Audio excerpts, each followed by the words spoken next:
Quem está feliz, diga amém. Amém. Deus seja louvado. Honra, glória, louvor e adoração sejam dadas ao nosso Deus, porque Ele aceita o encerramento desta semana maravilhosa de conferências bíblicas. Foram 5 a 6 noites ouvindo a palavra de Deus, tendo uma comunhão com Deus na presença dos nossos irmãos. Para nós foi uma bênção sem igual. O céu foi nos visitando todas as noites. Deus foi nos tocando todas as noites. Estamos aqui prontos para sermos tocados outra vez. Hoje de maneira especial, porque é sábado. Hoje porque estamos todos presentes, todos reunidos, até aqueles que por várias circunstâncias não conseguiram aparecer, graças a Deus também estão aqui e Deus seja louvado por tudo isto. Deus abençoe tudo que já aconteceu até aqui. Louvado seja Deus pelas orações que foram feitas. Louvado seja Deus pelos hinos que foram entoados. O último, especialmente pelo coral. Louvado seja Deus pelo momento do ofertório que tivemos, onde demonstramos a nossa adoração a Deus pelo que o Senhor tem nos dado. E louvado seja Deus também pela bela apresentação feita pelo nosso pastor distrital, o pastor Gaspar, nosso amigo, nosso colega, junto à família. Para nós é um momento também de matar saudades, porque já há muito tempo que não nos vemos. E obrigado pelo reencontro de muitos irmãos aqui. Eu já estou reconhecendo aqui muitos, além dos nossos amigos, o irmão Gomes, o avô Marco, que foram apresentados. Ainda eu me lembro que há um casal que agora me lembro que já estavam uma vez na Icunha. Exato, está lá a mamã. Já uma vez já lhes apresentei na Icunha, lhes reconheci. O papá, né? Também esteve na Icunha, há 1 ou 2 anos. Exato. Veja como nós somos uma família. Deus seja louvado. Queridos irmãos, nós vamos começar então a nossa viagem intertestamentária, a nossa viagem bíblica. Eu vos convido a apertarem os cintos porque vai aquecer. Vamos voar mais alto na palavra de Deus para descobrirmos qual é a vontade de Deus para nossas vidas. Amém? Amém. Vamos orar?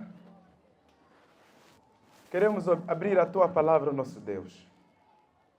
Antes, porém, queremos Te suplicar que abra também os nossos corações, para que possamos compreender a Tua vontade, porque nós sabemos que a Tua vontade é melhor para nós. Em nome de Jesus, amém. Evangelho segundo João, capítulo 4. Abra a sua Bíblia no Evangelho segundo João, capítulo 4. Vamos ler os versos 28 até o verso 30. Evangelho segundo João, capítulo 4. Vamos ler os versos 28 até o verso 30. Estão ali?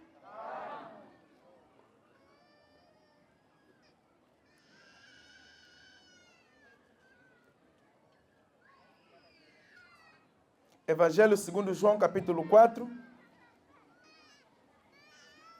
versos 28 a 30, diz a Bíblia.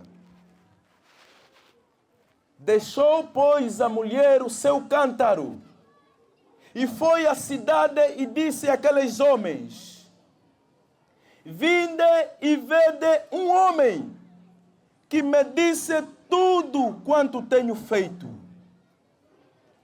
Porventura não é este o Cristo? Verso 30. Saíram, pois, da cidade e foram ter com ele. Palavra do Senhor? Amém. Amém. Queridos irmãos, nós vamos explorar a mensagem de Deus neste Evangelho segundo João. Ao longo da semana nós refletimos no tema Tocados por Deus e tivemos muitos subtemas Deus nos convidando para que sejamos tocados, sejamos restaurados, sejamos habilitados para um dia vivermos no céu. Ao longo da semana nós aprendemos que desde o momento que nós saímos da presença de Deus, desde o momento que Adão e Eva pecaram, uma barreira foi colocada pelo inimigo. E Jesus, ao vir neste planeta, morrer por cada um de nós, antes de nos levar para o céu, Ele começou um processo de restauração, um processo de cura, para que estejamos prontos a irmos ao céu. E ao longo dessa semana ouvimos muitas mensagens que nos convidaram a sermos tocados enquanto nos preparamos para esse grande dia. Ontem, ainda ouvimos o toque de Deus para a missão. E nós entendemos ontem que aqueles que são tocados por Deus para a missão devem se colocar na vida, no lugar de Isaías, que uma vez tocado, não ficou calado. Uma brasa saiu do santuário, tocou nos lábios de Isaías. Isaías, que tinha um ministério virado para a igreja, apontar os erros dos irmãos, depois de ser tocado por Deus. Ele já não reconheceu o pecado da igreja, ele reconheceu a sua própria condição. Ele clamava: ai de mim. Depois de ser perdoado e purificado, então foi habilitado para pregar o Evangelho. E nós terminamos o culto de ontem com um compromisso de sermos tocados para a missão, de levarmos pelo menos uma alma a Cristo. E hoje, para terminarmos então esta nossa semana de uma maneira especial, o tema é tocados para deixar. E nós vamos aqui analisar o Evangelho segundo João. Vamos analisar a história de uma mulher que foi tocada para deixar o pecado que lhe acorrentava, que lhe impedia de estar em harmonia com os seus irmãos, de estar em harmonia com a palavra de Deus. O contexto do texto que nós lemos está no Evangelho segundo João, capítulo 1. Onde nós encontramos Jesus a se apresentar como o Verbo que se fez carne e habitou entre nós. Jesus é especialista na área missionária. Jesus é um missionário por excelência, porque quando nós entramos em crise, Jesus não ficou no céu a proclamar o seu amor. Ele desceu, abandonou seu trono e se fez carne, como cada um de nós, habitou entre nós. Porque quando nós pecamos, Satanás colocou uma ideia errada na nossa mente, um conceito errado sobre Deus, sobre a sua palavra. E Deus, para desfazer essa ideia, Ele próprio tinha que se enviar. Jesus se enviou para mostrar a palavra original que era Ele próprio. O Verbo se fez carne e habitou entre nós. E nós aqui aprendemos algo interessante. Que quando saímos para pregar o Evangelho, devemos nos adaptar aos hábitos e costumes daquele povo. Devemos aprender a nos misturarmos com o pecador, com os pecadores, e não com o pecado. E Jesus, enquanto viveu neste mundo, no seu ministério, o maior interesse para ele era o ser humano. É assim que o capítulo 4, o verso 1, o verso 2 e o verso 3, principalmente o verso 3, diz que deixou a Judeia, Jesus deixou a Judeia e foi outra vez para a Galileia. Só que para chegar a Galileia, Jesus tinha que passar numa cidade chamada Samaria. Jesus era guiado por uma agenda. Todos os dias, Jesus tinha uma agenda. E na sua agenda, o ser humano era prioridade. Jesus era organizado, era guiado por um programa, para nos ensinar a lição segundo a qual o cristão deve ter uma agenda. O cristão deve ser guiado por um mapa. Há muitos cristãos que não têm projeto de vida. Não sabem o que vão fazer amanhã. Não sabem o que vão fazer na próxima semana, próximo ano. Não têm projeto. Aqui Deus nos convida a termos uma agenda. Devemos planejar, fazer planos a curto, médio e longo prazo. E nos nossos planos, nos nossos projetos, nos nossos sonhos, não nos esqueçamos de colocar a pregação do Evangelho. Não nos esqueçamos de também planejar um dia estarmos no céu. Amém? E Jesus, no cumprimento de mais uma agenda, antes de chegar a Galileia, ele passa em Samaria, porque tinha um encontro marcado com uma mulher. E o verso 6 vai dizer que quando Jesus chegou aí, em Samaria, numa cidade chamada Sicar, ele encontrou um poço, o poço de Jacó. E ele estava lá sentado. A Bíblia vai dizer que Jesus estava cansado. E ele se assenta num poço. Os discípulos, neste momento, receberam a orientação de Jesus para irem comprar pão. E Jesus ficou ali. Na agenda de Jesus, há uma mulher que estava a caminho, que precisava se encontrar com outro poço, que é Jesus. E quando essa mulher chega, o verso 7 diz, veio uma mulher de Samaria tirar água e disse-lhe, Jesus, dá-me de beber. Tem aqui algo muito interessante. Na Bíblia, poço é um lugar de relacionamentos. A palavra poço tem muitos significados na Bíblia. No poço começaram muitos relacionamentos. É no poço onde o servo de Abraão negociou a esposa de Isaac. Foi num poço. É no poço que Moisés conheceu o amor da sua vida, chamada Zípora. Poço é lugar de relacionamentos.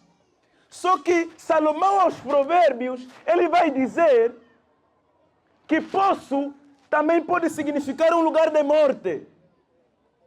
Provérbios capítulo 23, verso 27. Diz que porque cova profunda é a prostituta e poço estreito é a mulher estranha.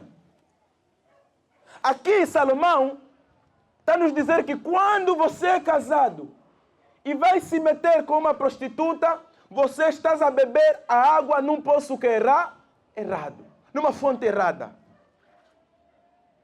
E no capítulo 5, no mesmo livro de Provérbios, verso 15, diz que beba a água da tua cisterna e das correntes do teu poço. É uma figura de linguagem aqui que Salomão está a usar para dizer que você homem, você mulher, seja fiel ao teu cônjuge.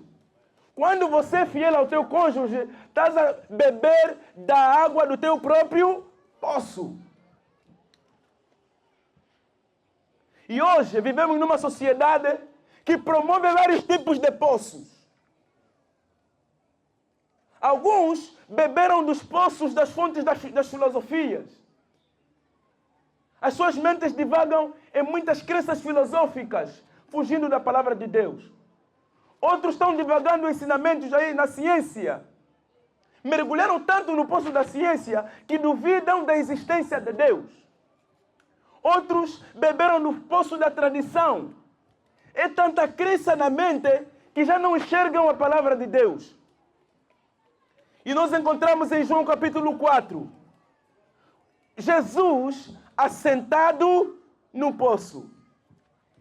E quando aquela mulher chegou, Jesus olhou para a mulher e diz, dá-me de beber. O verso 8 diz que os discípulos nesse momento iam comprar comida. Iam à cidade comprar comida. Por que Jesus mandou os discípulos irem comprar comida?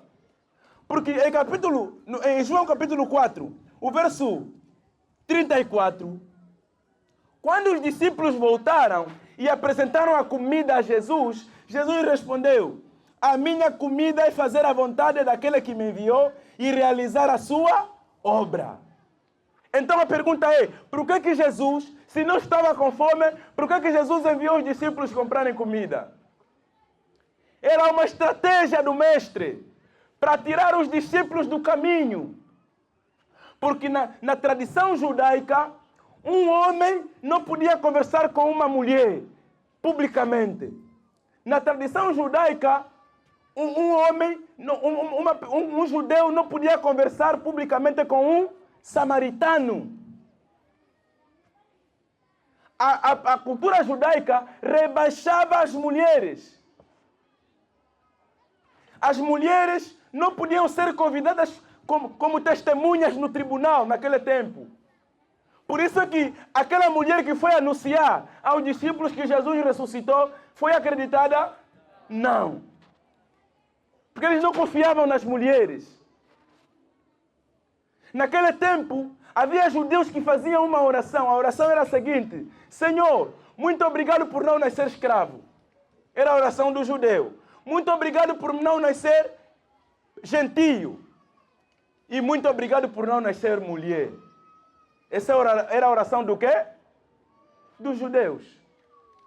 Obrigado por não nascer escravo. Obrigado por não nascer gentio. E obrigado por não nascer mulher. As mulheres eram rebaixadas, não estudavam. Não exerciam funções públicas. Mas Jesus, quando chegou na sua escola, Jesus convidava todos. Crianças, jovens e adultos, homens e mulheres.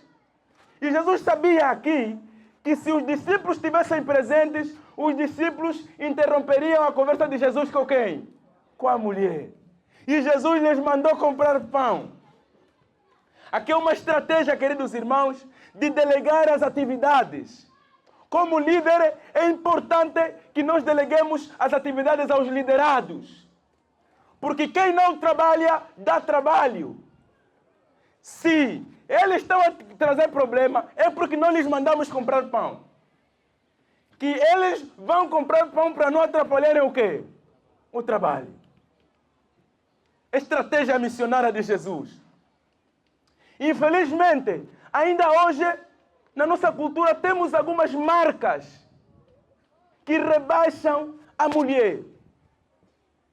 Nós estamos a ver que Jesus, no seu ministério, também apostou nas mulheres. Eu não estou aqui a fazer sentir a emancipação feminina, direitos iguais, isso não. Só estou aqui a buscar o valor que Jesus deu a quem? Às mulheres. Na nossa cultura, ainda algumas mulheres não são valorizadas. Eu não sei se aqui a situação é diferente, mas ainda se nota em alguns lugares que há mulheres que não têm espaço. A partir mesmo das suas próprias casas. Os homens se sentem os donos. Eu sou o cabeça. Lá nas aldeias onde nós crescemos, eu nasci no Bongo e nosso dia a dia era mesmo campo. Era constante ver, assim, pela manhã, acompanhem só, queridos irmãos, estão ali? Pela manhã, o marido e a mulher acordam, os filhos vão para a lavra. Trabalho forçado, todo mundo aí a cuidar da lavoura. 14, 15 horas, largam. Todos estão cansados ou não estão? Estão. Mas vejam a milha mais que as mulheres dão. A mulher deixa o marido aqui e vai ainda recolher lenha. Porque não pode voltar para casa sem lenha. O marido está na sombra. A mulher está lá a recolher o quê? A lenha. A mulher, depois de recolher a lenha, o molho pesado de lenha, coloca sobre a cabeça. A criança aonde? Nas costas. O homem pega na sua enxada, coloca no molho de lenha da mulher. Pega no seu casaquete, o seu sembele, um bundo, atira por cima. E ele só segue já atrás com a katana. A se sentir que eu sou cabeça do quê? Do lar. A mulher chega em casa cansada, tem que lavar os filhos, tem que varrer aqui, tem que preparar a refeição. E às vezes o marido não pode mexer aqui nem ali, porque acha que eu sou o cabelo Cabeça, vejam só, queridos irmãos. Se o homem, na nossa cultura, se o homem pegar só na vassoura, ajudar só a mulher, assim já vão dizer que essa aqui lhe fizeram o quê? Lhe cozinharam. Veja só, queridos irmãos. A mulher faz tudo sozinha. Tudo. Só que o mais agravante é que o homem em casa não varre, mas se a administração do zango, aqui na AGT, onde pagam bem, tiverem a convocar homens para a limpeza, o homem vai ou não vai? Vai varrer ou não vai? Porque lá tem quê? Mas em casa, porque lhe cozinharam. Estão ali. A mulher chega em casa cansada. 20 horas sempre a trabalhar. Mas às vezes o homem está mesmo lá no seu canto. Não, eu sou a cabeça. Eu sou a cabeça. Sou a cabeça do lar. 22 horas a mulher está cansada. O homem, mesmo a mulher já cansada, ainda quer mais outras coisas. Queridos irmãos, as culturas tentaram rebaixar o quê? As mulheres, e Deus vai resgatar o valor da mulher, porque no campo missionário, tanto os homens quanto as mulheres, todos nós temos uma missão. Deus aposta em todos. E aqui, Jesus pede água a essa mulher. E essa mulher vai dizer, não é possível. Porque eu sou mulher samaritana. Você é judeu. E os judeus não se comunicam com os samaritanos. Como é que você me pede água? Havia uma guerra entre judeus e samaritanos que começou no ano 722. Antes de Cristo. Mais de 500 anos depois do nascimento de Jesus, ainda essa guerra continuava.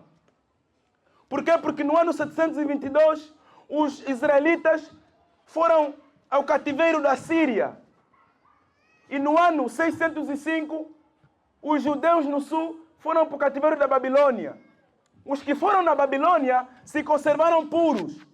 Mas os que foram na Síria, infelizmente, se casaram com os assírios. E quando voltaram, os que vieram de Babilônia, que se conservaram, olharam para os outros e disseram, não, vocês já não são os judeus originais. Porque vocês se casaram com o quê? Com os pagãos. Aí começou uma guerra, começou uma divisão, uma separação. E essa mulher, infelizmente, encontrou essa guerra. Ela estava a ser vítima de um problema que quando começou, ela não estava lá. E hoje, ainda temos muita gente na sociedade e na igreja que enfrenta um problema, estão a colher consequências de problemas que, onde começaram, não estavam lá. Um problema que, onde começou, não estava lá. Não pode se casar com a fulana quando leva a sua namorada para os pais para ser apresentado, para dizer, não. Essa moça não. Por quê, pai? Olha, em 74, o avô dela me devia 4 escudos. Essa família... Mas o que essa moça tem a ver? Essa moça tem a ver com a guerra de 74, com a dívida dos 4 escudos. Há muitas moças que não conseguem casar. Por quê? Porque carregam um histórico. Porque a família, um dos membros da família uma vez foi acusado de feiticeiro. E por causa disso, aquele estigma acompanha aquela família e, por consequência, até os bisnetos não conseguem ter bons relacionamentos por causa de alguém que uma vez foi acusado e quando foi acusado eles não estavam lá. Há muita gente hoje sofrendo consequências de problemas que quando começaram não estavam lá. Mas Jesus olha para essa mulher e diz, olha, se tu conhecesses o dom de Deus e quem é que te diz, dá-me de beber, tu lhe pedirias e ele te daria água quê? Água viva. Agora Jesus se apresenta como um poço. Jesus estava a dizer assim, você está acostumada a beber a água deste poço, o poço de Jacó. Eu agora te proponho a beber do outro poço, que sou eu. Por quê? Porque a expressão água viva, para os hebreus, significa também água corrente. A água do poço é estagnada. A água do poço não é saudável. Aliás, no verso seguinte, a mulher disse, não. Neste poço, onde você sentou, esse poço é de Jacó, o nosso bisavô. Os nossos pais beberam aqui. Até os nossos animais também bebem aqui. É a tradição, é a mesmice. Vejamos, queridos irmãos, que aquela mulher bebia daquele poço todos os dias, mas continuava com os mesmos problemas. E Jesus estava a lhe propor, olha, já que você continua a enfrentar os mesmos problemas por beber da água deste poço, agora me experimente. Eu sou outro poço, com uma água que não é parada, mas a água é que? É corrente. Isso está em João capítulo 7. João capítulo 7, o verso 37, a parte B diz, se alguém tem sede, e venha a mim, Jesus, e beba. Se alguém tem sede, que venha a mim e faça o quê? E beba. Temos aqui 2 poços. Jesus é um poço que garante a vida eterna. E o outro poço é um poço que só alegra, só dá prazer momentâneo. Mas às tantas, você continua com o mesmo vazio. Jesus se apresenta como o verdadeiro poço. E eu nesta manhã, neste culto, eu também vos proponho Jesus. Se você adora, mas continua com os mesmos problemas, se você adora, mas a tua situação é a mesma, parece que nada está a mudar na tua vida, você precisa experimentar o outro poço, que é quem? Que é Jesus. Experimente ainda Jesus.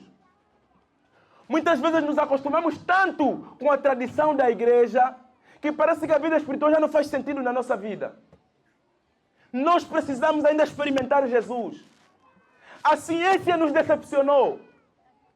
A ciência nos decepcionou. A tradição nos decepcionou. Os governos nos decepcionaram. Nós precisamos experimentar quem? Jesus. Jesus é tudo o que nós precisamos, queridos irmãos. Onde é que você tem bebido? Qual é o poço onde você sacia a tua sede? Eu te proponho Jesus. Porque a Bíblia vai dizer que aquele que beber deste poço que é Jesus, não vai ter sucesso só na terra. O seu sucesso vai por toda a eternidade. Amém? Amém. Você vai brilhar na terra e no céu quando você experimenta Jesus. E a mulher diz, não. O poço é fundo. Onde é que você tem água viva? Será que você é maior do que Jacó? Você é maior do que Jacó? Esse poço é fundo. E a mulher estava certa, porque os poços naquele tempo tinham mais de 26 metros de profundidade. E ela precisava vir com um cântaro pesado para puxar a água. E esse poço, que a mulher estava dizendo, esse poço é fundo demais, Jesus. Jesus entendeu a mulher. Porque quando o homem pecou, nós caímos num poço profundo. E Jesus tinha que descer para nos tirar deste poço, para nos devolver a vida que nós perdemos, que é a vida eterna. E Jesus lhe disse que, olha, qualquer que beber desta água de Jacó, onde você já bebeu, ainda vai ter sede. A água que você bebe todos os dias, as cisternas que você consulta, você indo para lá ainda vai precisar. Mas Jesus, quem beber de mim jamais terá sede. É o que Jesus está a dizer aqui. E a mulher olhou para Jesus e disse, ok, eu estou cansada. Dá-me desta água. Eu já vim aqui todos os dias. Todos os sábados já estive nessa igreja. Nada mudou. Já ouvi sermões. Nada mudou na minha vida. Eu estudei o suficiente. Tenho níveis acadêmicos recomendados. Mas nada está a mudar. Tenho um emprego considerável. A minha vida financeira é estável, mas ainda sinto um vazio. E Jesus disse, ok, você precisa desta água. Vai, verso 16, vai e chama o teu quê? O teu marido. Veja, queridos irmãos, Jesus aqui, primeiro, reafirma o conceito bíblico do casamento. Porque a mulher diz, não tenho marido. Jesus diz, disseste bem, porque tiveste 5 maridos, e agora estás com o 6º, e esse 6º também não é o teu quê? Não é o teu marido. Veja, a mulher antes de trocar de fonte, Deus lhe pede para organizar a sua vida. Você não vai juntar o santo e o profano. Não é possível. Tem que haver uma mudança. Você não pode juntar a água do poço e a água corrente. Jesus diz que antes de você experimentar a mim, primeiro vai e chama o teu quê? O teu marido. Aquela mulher era uma mulher problemática, porque ela apareceu exatamente na hora sexta, que para os judeus eram 12 horas. E os judeus, as mulheres judias, acarretavam água às manhãs e às tardes. Aquela mulher foi sozinha 12 horas porque tinha problema na comunidade. Porque aqui, ao dizer que teve 6 maridos, pressupõe que os maridos eram que alheios. E Jesus diz, vai e vai buscar o teu quê? O teu marido. E aqui algo me chama a atenção. A mulher se encontrou com 5 homens que lhe decepcionaram. Estava com o 6º. A vida não estava segura. E Jesus era o homem número quê? Era o 7º homem. Jesus era o 7º homem. E essa mulher, quando percebeu, ela no verso seguinte diz, não, eu sei que o Senhor é quê? O Senhor é profeta. Eu vejo que és profeta, porque tu me disseste tudo que eu sou. O primeiro homem me decepcionou. O segundo homem me decepcionou. O terceiro, o quarto, o quinto, o 6º. Não encontrei solução dos meus problemas. Esse poço também não me ajudou. Agora estou conhecendo este poço que é Jesus. E que é o 7º homem. E esse número não está ali em vão. Jesus, ao se apresentar como o 7º homem, também está a fazer referência do significado do número 7. O número 7 na Bíblia é o número da perfeição. Deus criou o mundo em 6 dias. E no 7º dia fez o quê? Descansou. O 7º dia é símbolo de descanso. É bíblico. Jesus, quando pregava diante das multidões, ele dizia, vinde a mim todos vós que estáis cansados e oprimidos.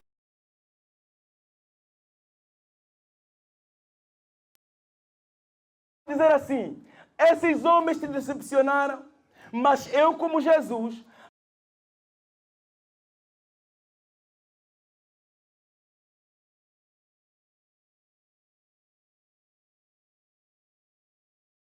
que está decepcionado com a vida, experimente Jesus, que Jesus vai te dar descanso. E a mulher reconheceu que Jesus era o Messias, era profeta. Aquela mulher nunca se encontrou literalmente com Jesus, mas Jesus apresentou o currículo da mulher, tudo que a mulher era, tudo que a mulher fazia. Eu, quando medito nesta parte, eu percebo que preciso ser íntegro na minha vida, porque afinal Jesus conhece o meu dia a dia. Muitas vezes nós pecamos à vontade pensando que Deus não está vendo. Hoje peca-se mais à noite, porque os maiores crimes são cometidos mais à noite do que de dia, porque as pessoas cometem tais crimes com a consciência de que todo mundo está dormindo e ninguém está aqui. Está a me ver. Mas aqui Jesus está se apresentar como aquele que tudo vê, de dia e de noite.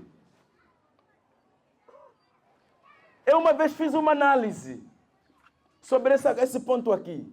Vamos imaginar, queridos irmãos, que os oficiais passassem na tua casa e te anunciassem que, olha, no sábado o culto vai ser diferente, vamos montar uma projetora e vamos apresentar o teu testemunho à igreja de tudo que você fez de dia e de noite. Não me entenderam? Os oficiais vão passar na tua casa e vão dizer, olha, queremos que o teu testemunho ajude a igreja. Vai se montar uma projetora na hora do culto, onde vai se apresentar tudo que você fez de dia e quê? E de noite. A pergunta é, será que você viria para assumir o que você fez de dia e de noite? Essa pergunta aí você pode responder no teu coração, não precisa gritar. Você viria para assumir o que você fez de dia e quê? E de noite? Esse é o ponto, queridos irmãos. Porque alguns, o seu cristianismo depende da hora. Alguns, o cristianismo dele depende da circunstância. Outros dependem do lugar. Alguns são circunstanciais. São fiéis quando as circunstâncias são favoráveis. Por exemplo, quando o salário cai, tem arroz em casa, pessoas animadas para o culto familiar. Animadas, chama as crianças, olha, 18 horas, olha, vamos, culto familiar. Coinário está cantando, o Senhor está aqui, o Senhor está... Assim o arroz está onde? Está lá na despensa. O salário lá no banco já disparou. Vinde e adora. Sabe o que está lhe motivar? Não é o Senhor, é o arroz que está em abundância lá na despensa. E quando o salário não está a cair, o arroz na despensa acabou, não conhece mais o Senhor está aqui. Já não reúne o quê? A família para cantar. Veja, há muitos que a sua fé é circunstancial. Outros dependem do lugar. Aqui Jesus está dizendo que Ele conhece o nosso passado.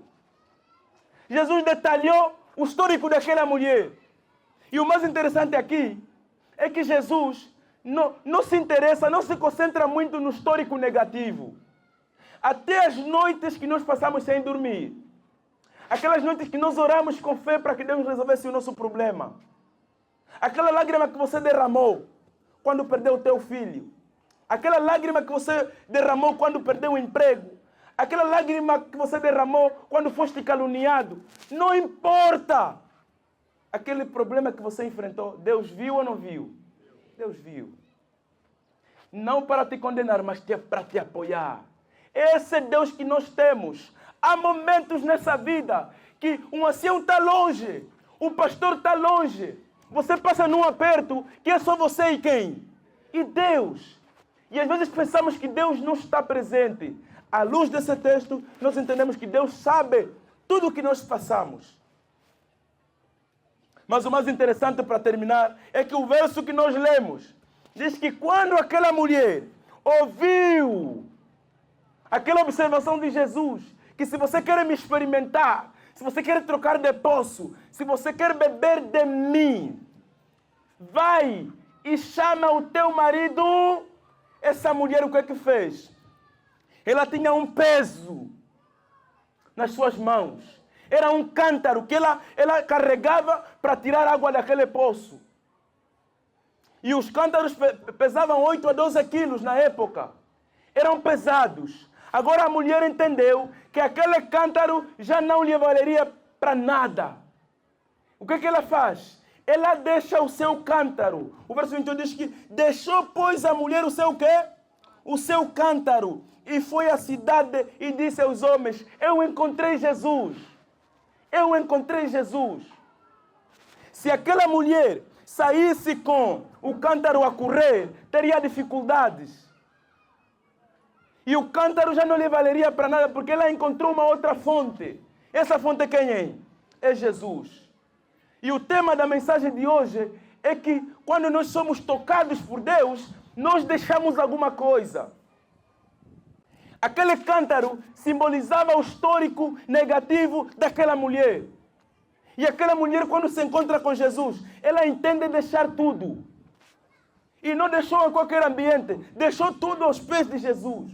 Como quem diz, eu vou deixar todos os meus problemas aos teus pés. Para correr à vontade e anunciar que encontrei Jesus, todos os meus problemas, todos os meus fardos, Jesus está aqui. Tocados para quê? Para deixar. E eu prometi vos contar a experiência de um jovem que uma vez foi tocado e deixou alguma coisa. Num domingo, estão ali?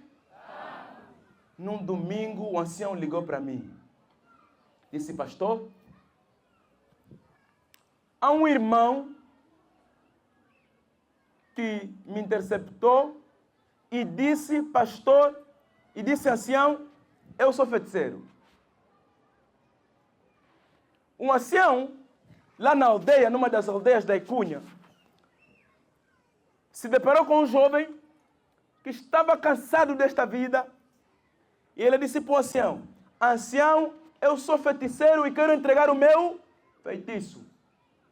O ancião assustou e disse, não, esse caso não é comigo. Esse caso é com o pastor. Pastor, epa, este irmão quer entregar o seu quê? Seu feitiço. Eu disse, tá bem, lhe traga em casa.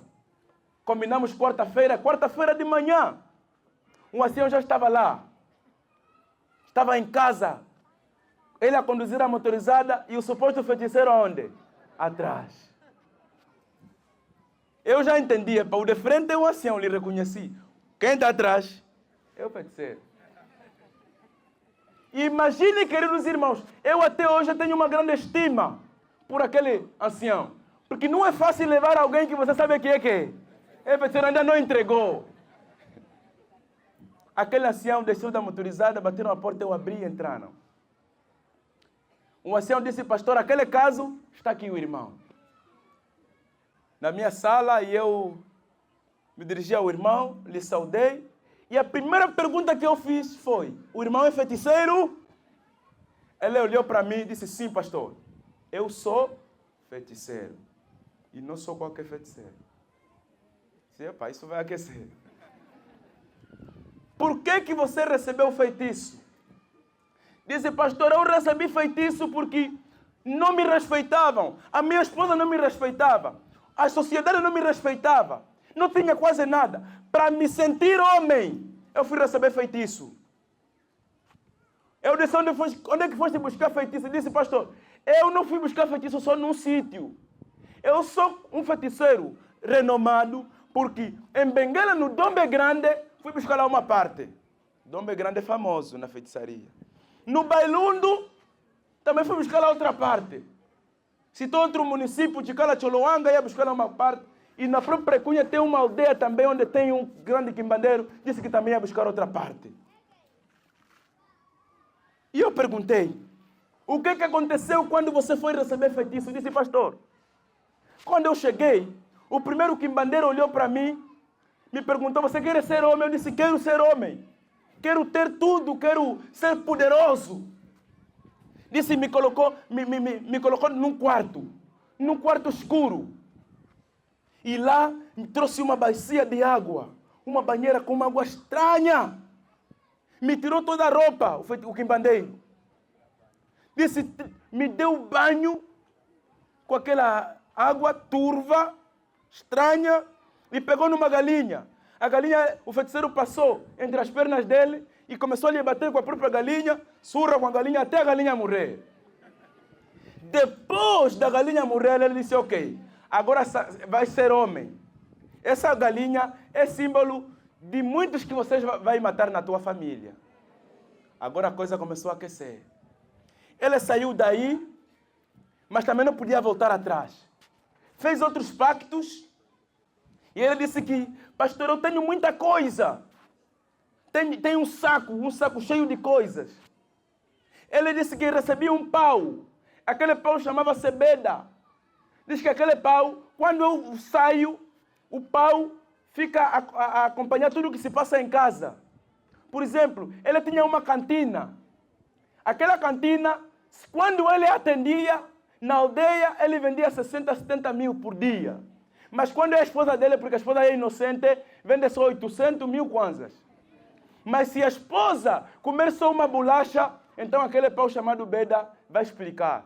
Quando ele chegava, só tocava no pau, o pau se transformava em serpente e a serpente falava. Mexeram no negócio, quem mexeu é a fulana. Dia seguinte, quem comeu da bolacha está doente. Contou tantas coisas, disse, pastor, eu para mim, Wambo, Benguela, ida e volta, 15 minutos é suficiente. Quando chego no mar, eu pouso no mar, faço uma oração a Satanás, depois vou nas profundezas do mar. Pastor, lá nas profundezas do mar, tem um tipo de medicamento que nós feiticeiros também usamos. E não é qualquer feiticeiro que entra nas profundezas do mar. Por isso, pastor, eu tenho muita coisa aqui. Já trouxe uma coisa, algo que ele já estava carregando na cintura. Mostrou 1000 kwanzas antigo, cheio de fita, cola. Disse, pastor, esse 1000 kwanzas, eu sou rico. Quem vem em minha casa comprar, este aqui, na minha cantina, comprar alguma coisa, dificilmente volta com troco, pastor. Porque quando mesmo ele coloca os pés na minha cantina, perde a cabeça. Começa a recolher tudo, ok, isso também. Ele só veio comprar arroz, mas começa, ok, aqui também é maçã quanto, mas já tem maçã em casa. Disse, às vezes, eu quero lhe dar troco, ele fala, não, o troco ainda fica só. Quando eu precisar mais de alguma coisa...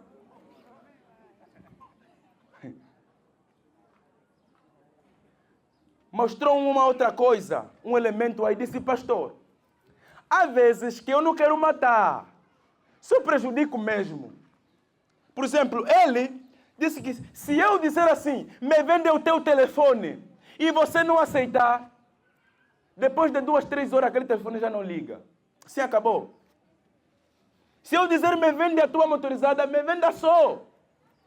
Porque as tantas vai começar a estragar. Disse, às vezes eu só prejudico mesmo. Olhe mesmo para uma família, já estão há um mês, nunca ficaram doentes. Les olho, esses estão muito felizes, muito à vontade. Os outros estão no hospital, então envio lá esse feitiço. Dia seguinte, passo lá para saber se passaram a noite. Ei, hoje não dormimos. Esse aqui, o paizinho ainda decidiu. Ele fala, ok, sim, tá bom. Passa mais um tempo, vai numa família, estão muito felizes, esses estão muito à vontade no país. Os outros estão doentes. Um feitiço aí. As tantas estão o quê? Estão doentes. Ele diz que há doença que é natural. Há outras doenças que nós é que provocamos. Principalmente para aqueles que não oram. Nós é que provocamos. E aquele jovem, ele diz, vou mostrando muita coisa. E eu lhes disse, ok, meu irmão, vamos fazer o seguinte. Vamos queimar o teu feitiço amanhã. Ele disse, não, pastor. Ele estava falando, estava a transpirar, era de manhã. O homem faz frio, ele estava a transpirar. Se o quê? Disse, pastor, os demônios estão a me ameaçar. Isso não se fala. Estão a me ameaçar que eu vou morrer porque estou a revelar este segredo. Se o pastor dizer que vamos queimar amanhã, eu vou morrer.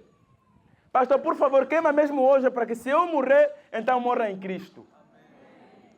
Eu disse, não há problema. Ancião, passem em frente. Vão na aldeia. Ancião, você compra gasolina. Avisa todos os oficiais do comitê. Diga a eles que vamos queimar o quê? Feitiço. Eu vou vos seguir. Eu só havia uma motorizada. Eu também precisava buscar ainda uma orientação, associação, e precisava ainda me consagrar, buscar orientação de cima. Estava quente. Liguei para a associação disse, ok, nesse momento os administradores estão ocupados, mas o pastor, nós vamos nos acompanhar na oração. Pastor, avança. É avançar. Eu só tenho ouvido porque feitiço, agora era a hora. Cheguei lá, primeiro ponto, o irmão apareceu, é tudo que você trouxe, porque feitiço não se come a metade, é tudo. Ele disse, sim, pastor. Não, pastor. Falta alguma coisa. Foi no canto da casa, tirou uma coisa aí. Ok. É tudo, foi mais no outro canto, disse, ok, aqui, essa aqui é de proteção. Cavou, tirou. Nos umbrais da porta também, essa aqui também é para quando o feiticeiro está vindo. Quer dizer, foi recolhendo. E ele mostrou uma pulseira. Disse, pastor, dentre tudo que eu tenho, essa pulseira é perigosa. Eu perguntei, por que é perigosa? Disse, pastor, com essa pulseira, eu consigo identificar todos os feiticeiros. Se o pastor me perguntar, os feiticeiros da aldeia, eu lhes conheço. Por isso é que eu não sou qualquer feiticeiro, pastor. Eu disse, essa pulseira se faz como? Ele disse, olha, pastor, quando eu coloco essa pulseira, quando eu me cruzo com alguém, se é feiticeiro, a pulseira aperta. E eu olho para ele, ok, esse é o colega. É o colega.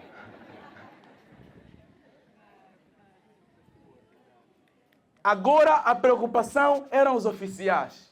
Ele disse que, olha, já dei mesmo tudo, pastor, tem tudo. Podemos começar. Ancião, onde é que estão os oficiais?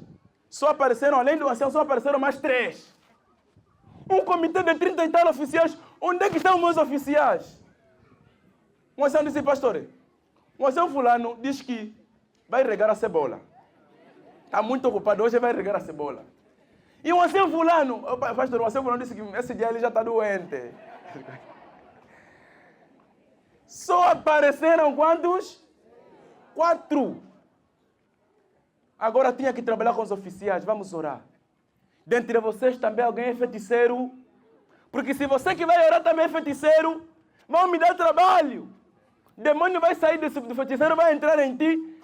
Não vamos conseguir. Dentre vocês é feiticeiro, um de vocês é feiticeiro. Não, pastor. Temos outros problemas, mas de feitiçaria, não.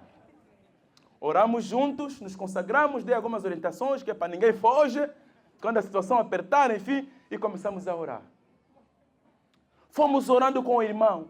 A primeira ronda de orações, o irmão caiu. Começou a convulsionar, gritava. Quando ele gritava, era uma voz, mas pareciam muitas vozes.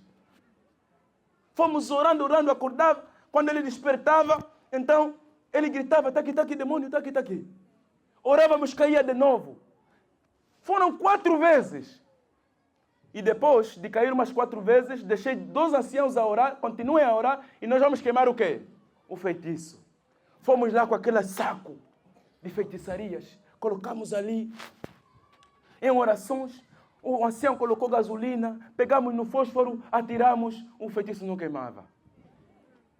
Fomos lutando, orando. Quando aquilo pegou fogo, as labaredas de fogo saíam em vozes. Vozes.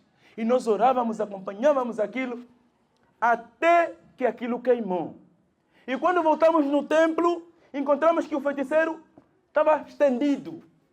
Os anciãos, 2 anciãos aí estavam preocupados. O que é que se passa? Eles disseram, não, ele, num dado momento, pulou a uns 3 metros, depois caiu. E nós entendemos que era no momento que aquilo pegou fogo, ele pulou. Fizemos mais uma oração. Quando ele despertou, começou a se apalpar. Disse, eu queimei, não queimei. A ligação que o feiticeiro tinha com o quê? Com o feitiço. Quando o feitiço estava a queimar, ele pensou que também estava a quê? Estava a queimar. Às tantas, ele se apoiou a mim e disse, pastor, me segure. Estou muito fraco. Eu disse, por que não almoçaste? Ele disse, não, pastor. Eu, quando entrei aqui, eu entrei pesado. Eu não vos via como estou a vos ver agora. Por isso é que, pastor, quando nós matávamos, você matou uma pessoa, mas você vai mesmo no funeral da pessoa que você matou, você vê só tipo um animal. A pessoa não conta muito, não tem muita importância. Agora estou a vos ver bem. E estou fraco, pastor. Pegamos ele, agora era lhe levarmos em sua casa, porque estava fraco. E quando chegarmos em casa, explicamos à mulher, você sabia que o teu marido era feiticeiro? A mulher disse, eu não sabia, pastor. E nós perguntamos, como é que você fazia assim? Você disse que às noites voavas. Você não dava conta quando o teu marido saía? Eu disse, não. O marido disse, o feiticeiro disse, não, pastor. Eu antes de sair fazia um ritual na minha esposa. Ela, nem que o bebê tivesse a chorar, não acordava. Só lhe desativava quando voltava. Por isso é que ela nunca deu conta. Mas agora sou uma nova pessoa. Eu disse, ok. Agora você está fraco, enfim, vai ainda tomar banho, está na transpirar. Eu disse, pastor, há outro problema. Desde que eu recebi feitiço, nunca banhei com sabão. Me disseram que se você banhar com sabão, vai morrer. Eu só banhava com ervas e outras coisas. Epa. Eu disse, não, se você já entregou tudo, vai banhar com o quê? Com sabão. Pela primeira vez, o homem banhou com sabão e saiu. Não morreu. 2 semanas depois, aquele jovem foi batizado. E hoje, ele passa de igreja a igreja a dar testemunho do que Jesus fez na sua vida. Amém? E a sua conversão é sincera. Ninguém duvida da sua conversão, porque ele, antes de se entregar a Jesus, deixou alguma coisa. Aquela mulher deixou tudo aos pés de Jesus. E quando foi pregar, ninguém disse, ei, você roubou meu marido. Ninguém disse, ei, você... Ninguém apontou o dedo àquela mulher, porque todo mundo percebeu que ela deixou alguma coisa. Queridos irmãos, Jesus está voltando. Jesus está voltando. Essas são as últimas mensagens da advertência que estamos a dar ao mundo. Precisamos deixar para anunciarmos o Cristo que em breve voltará. Ela disse, eu encontrei o Cristo, venham! Eu encontrei o Cristo.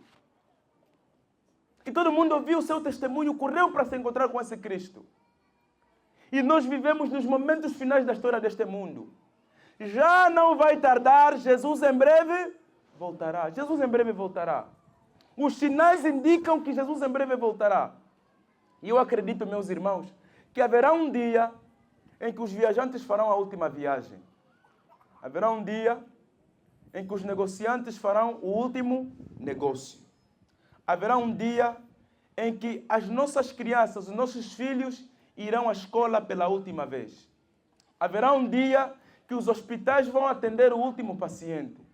Haverá um dia que os cemitérios vão receber o último morto.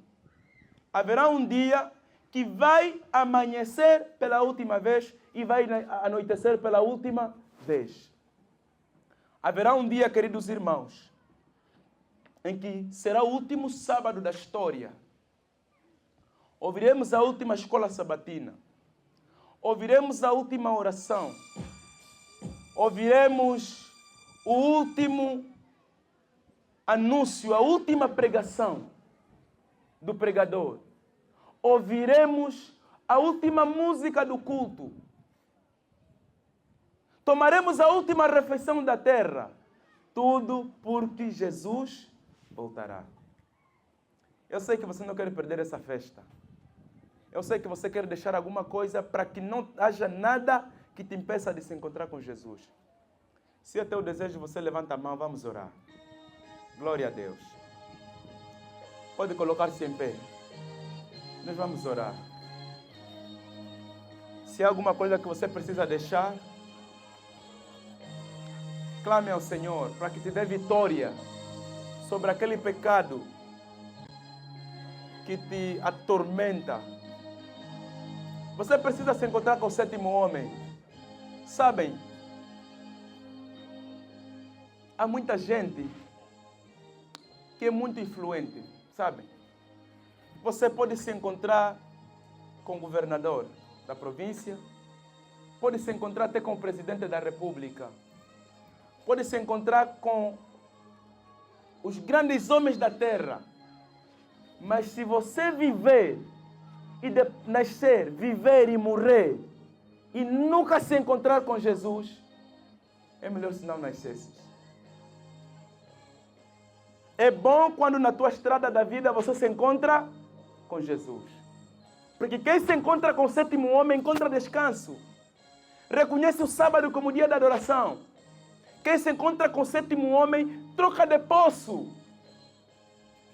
Sabe o que é prioridade na sua vida?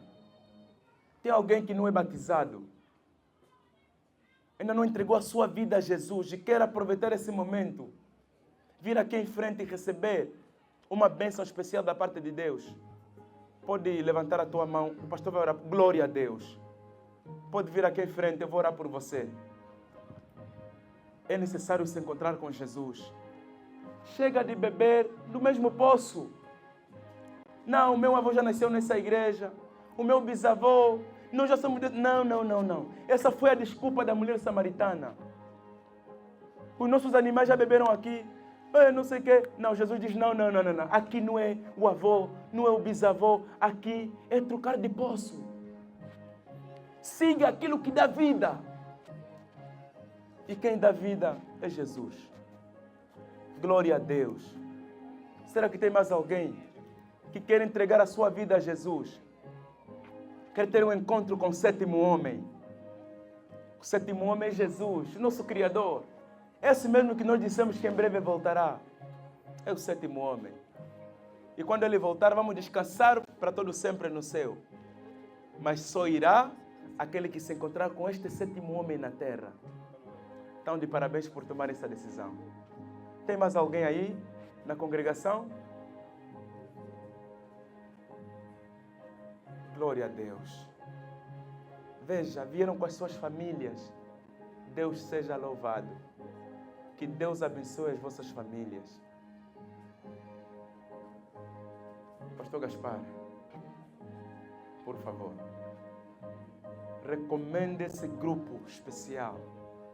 Recomende a igreja ao trono da graça. Estamos subcarregados.